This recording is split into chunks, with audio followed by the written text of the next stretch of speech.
Hello बच्चों, let's read the question. The question says which of the following reactivity orders is या are correct. मतलब एक भी हो सकता है, एक से ज्यादा भी हो सकता है। पहला ऑप्शन में दिया हुआ है आपको प्रोपीन दी हुई है और इथीन दी हुई है, इनको निकालना है आपको इलेक्ट्रोफिलिक एडिशन रिएक्शन के ऑर्डर में। सेकंड अगेन इथीन और प्रोपीन दी हुई है, इसको कैटालिटिक हाइड्रोजनेशन के ऑर्डर में निकालना है। तीसरा दिया हुआ है इथीन और एसिटाइलिन, इसको भी इलेक्ट्रोफिलिक एडिशन के रिएक्शन में दिया हुआ है। तो बच्चों इस क्वेश्चन का हमारा की कॉन्सेप्ट हो जाएगा। एक तो हमको पूछा गया है electrophilic addition reaction,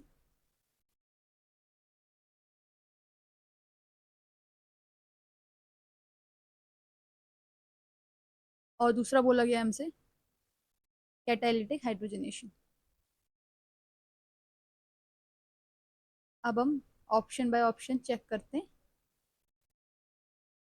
so in option A we are given propene.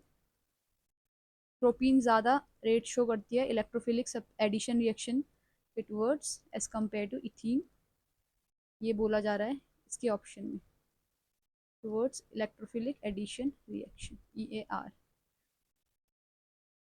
Okay, अब समझते हैं ये सही है या गलत है। देखिए क्या है, what is an electrophilic addition reaction. Electrophilic addition reaction मतलब एक इलेक्ट्रोफाइल आके ये डबल बॉन्ड टूटेगा और इलेक्ट्रोफाइल आके जुड़ जाएगा इसमें। ठीक है, अब इलेक्ट्रोफाइल जब हम बात कर रहे हैं, electrophile is an electron loving species.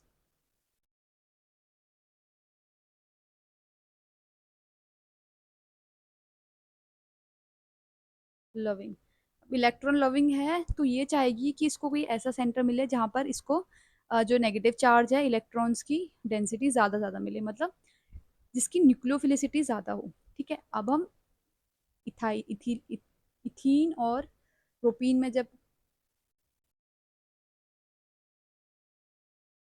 इन दोनों में कंपेयर करेंगे, क्या पता लग रहा है यहाँ से। देखिए पाई बॉन्ड है, ठीक है, पाई बॉन्ड में हमारी इलेक्ट्रॉन डेंसिटी है, इधर भी पाई बॉन्ड है, इसमें इलेक्ट्रॉन डेंसिटी है, तो इनकी न्यूक्लियोफिलिसिटी जितना ज़्यादा होगी उतना ज़्यादा हमारा रेट होगा of reaction towards electrophilic addition reaction. तो अब देखिए ये डबल बॉन्ड वाला ग्रुप है, क्या इसके साथ कोई ऐसा ग्रुप जुड़ा हुआ है जो इसकी न्यूक्लियोफिलिसिटी बढ़ा सके? तो the answer is yes.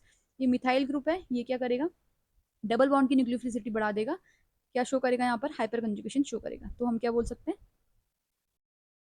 Nucleophilicity of double bond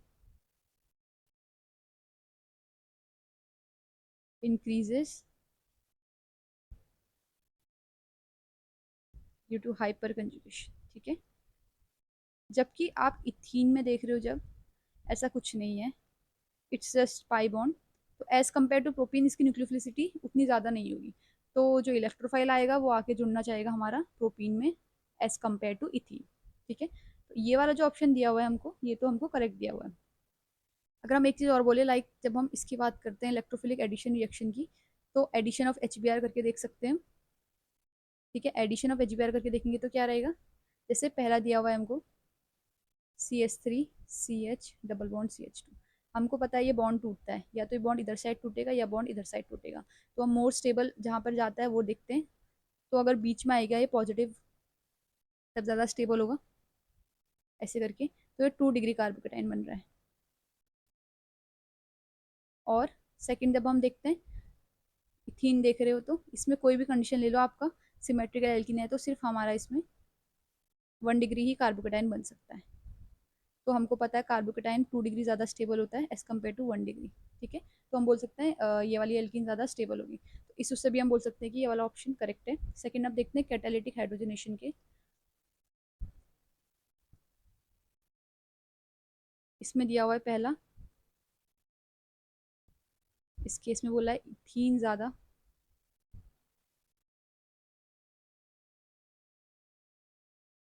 towards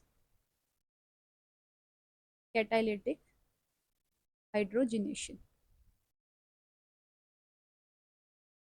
अब क्या है यहाँ पे देखिए, जो रेट ऑफ हाइड्रोजनेशन होता है वो इन्वर्सली प्रोपोर्शनल होता है एल्कीन की स्टेबिलिटी से। तो हम लिखते हैं इसे rate of hydrogenation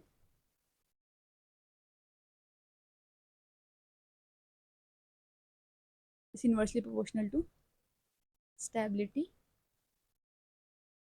of alkene, या फिर हम बोल सकते हैं crowding across pi bond.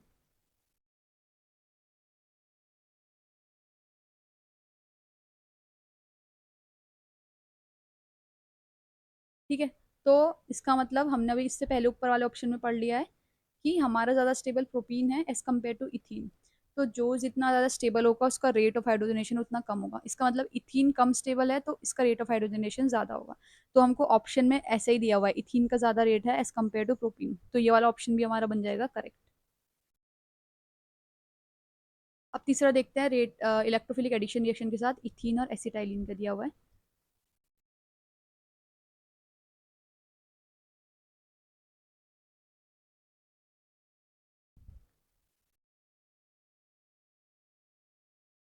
Towards EAR। अब इसमें क्या है, देखिए बच्चों, ये डबल बॉन्ड है, ये ट्रिपल बॉन्ड है। ओके, इसमें हम क्या देखना है, ट्रिपल बॉन्ड में sp हाइब्रिडाइजेशन है, ज्यादा हमारा s करेक्टर है। s करेक्टर होता है तो हमारी इलेक्ट्रोनेगेटिविटी भी ज्यादा होती है। इसका मतलब जो बाहर से इलेक्ट्रोफाइल आएगा ये उसको अपने पास लेने में उतना ज्यादा रुचि नहीं रखेगा as compare to CH2 double bond CH2। ठीक है, क्योंकि इसमें s करेक्टर ज्यादा है। और एक चीज और होती है इसमें, जो हमारे पाई इलेक्ट्रॉन्स होते हैं वो सिलेंड्रिकल होते हैं, सिलेंड्रिकल पाई इलेक्ट्रॉन्स। ठीक है, तो एज कम्पेयर टू हमारा इथीन और एसिटाइलिन में, जो इथीन है हमारा वो ज़्यादा इलेक्ट्रोफिलिक एडिशन रिएक्शन शो करेगा, क्योंकि उसकी न्यूक्लियोफिलिसिटी एज कम्पेयर टू हमारा एसिटाइलिन है वो ज़्यादा होगी। तो ये वाला ऑप्शन भी हमारा करेक्ट है। तो इसका मतलब हमारे ऑल ऑफ दिस करेक्ट हो गए हैं, तो फाइनल आंसर हमारा है option D. I hope you understood this question बच्चों, थैंक यू।